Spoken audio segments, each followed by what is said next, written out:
جو قسمت لکھ دی جاتی ہے وہ ٹوٹل تقدیر کا ہارڈلی 5 to 10% فارم کرتی ہے، اور وہ تقدیر مبرم کہلاتی ہے۔ جو غیر مبرم ہے،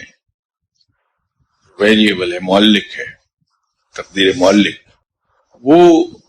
ہم خود بناتے ہیں۔ اس کی ایک سب سے بڑی دلیل میں آپ کو یہ عرض کر سکتا ہوں کہ نیک و بد اگر تقدیر مبرم کا حصہ ہوتا اور لکھ دیا گیا ہوتا تو رب تعالی ہمیں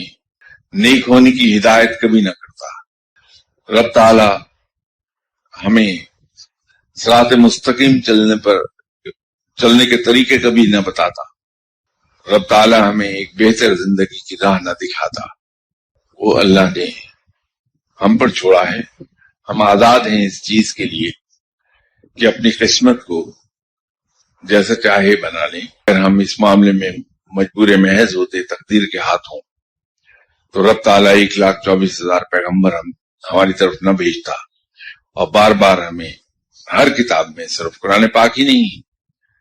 تمام الہامی کتابوں اور صحیفوں میں اللہ تعالیٰ ہمیں یہ نہ کہتا کہ سیدھی راہ کی طرف آؤ،